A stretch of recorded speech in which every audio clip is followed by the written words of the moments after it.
In this life, there are just things that sometimes work well together. Chocolate and peanut butter. Flashbang and fan the hammer. Eating McDonald's and feeling like human trash for like an hour. And now we can add Total War and Warhammer Fantasy to that list with the newly released Total War Warhammer.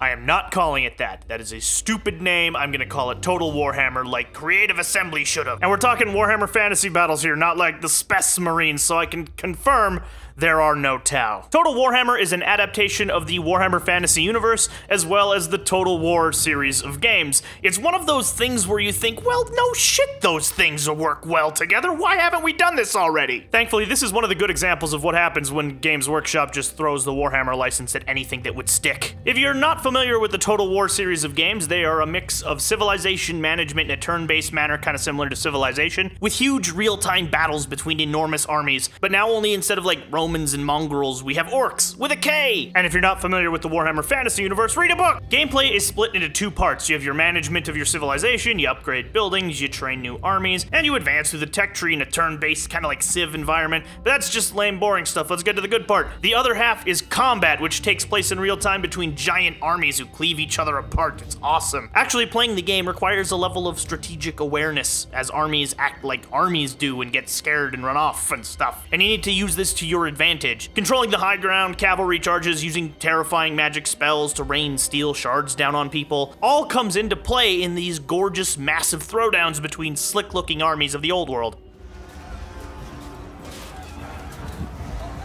In doing so, there are 5 awesome races to choose from the fantasy universe. Technically 4, but 1 if you want to indulge in some kind of scummery. You've got the Empire, which unlike its 40k counterpart is unambiguously the good guys in this setting. I mean, yeah, you're basically a peasant living in shit, but at least you're not taped to the same machine 6 generations of your family have died using. The Dwarfs, and I do mean dwarfs, not dwarves. If you mess that up, they will come to your house and they will kill your entire family, seriously. The Greenskins, which are orcs and goblins, and come on, do I have to say anything about this? Like, you've been on the internet, they fightin'! And then the edgiest of edge vampire counts who control legions of undead and are basically just a very angry version of the Addams family. Now there is a 5th race, but you must indulge in some ruinous powers if you want to get access to it. That race is Chaos, and there's been a little bit of controversy around them. Originally they were a pre-order bonus for pre-ordering the game, but they are also a paid DLC race that you can add in, and a lot of people are kind of pissed off that one of the most influential races in the entire setting is that DLC race. But I guess, you know, what are you gonna do? It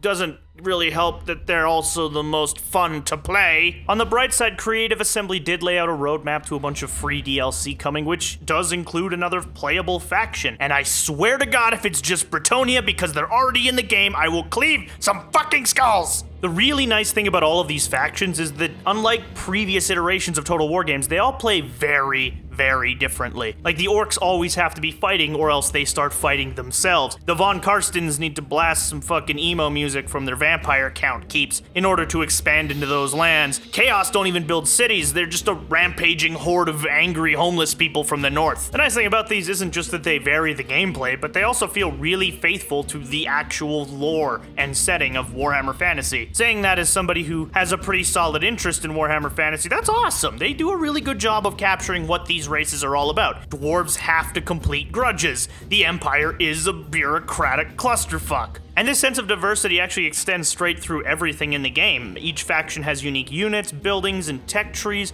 They all feel different to play and master, and even heroes and lords are very different. Though they have some shared abilities, a lot of them have unique items, equipment, gear, and advancement that they can do on their own by completing quests, or just by being a fucking badass in a fight, killing a bunch of orcs. But that's all well and good, but the battles need to be awesome, right? So let's talk about the fighting.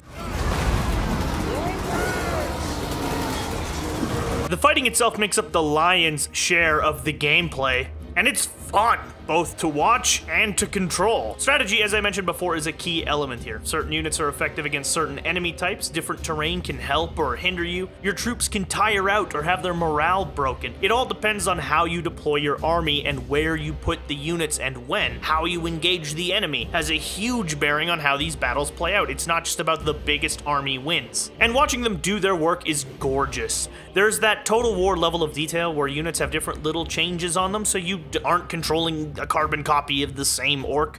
giant units smash into battles, orcs leap as they attack, cavalry charges send units flying. It's just as fun to watch these fights as it is to, like, fight them. As a pretty huge fan of Warhammer Fantasy, I can say that this game does what Battlefleet Gothic Armada does for that tabletop. It portrays it well in a digital medium in real time, and it really helps that Total War and Warhammer Fantasy were both kind of drawing from the same ideas to begin with. Basically, Creative Assembly have refined a formula to a mirror sheen, and now they've slapped a Warhammer Fantasy coat of paint over it, and they've done it faithfully enough that it comes off as pretty awesome.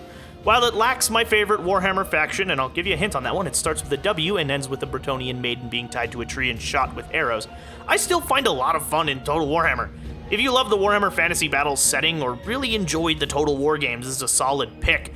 Barring the bit of shady pre-order bullshit around the Chaos Warriors, which it seems like they're apologetic over, being that they just announced a whole bunch of new free DLC, you might enjoy it. Also, you don't have to paint models, which, as we've established, is not my thing.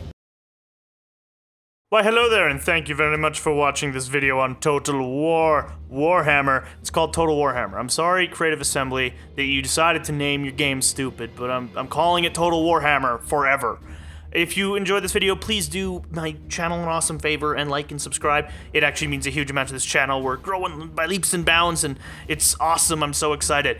But, and if you have anything to say about stuff, Warhammer, whatever, just say it in the comments. I love hearing from all of you. You're all fantastic.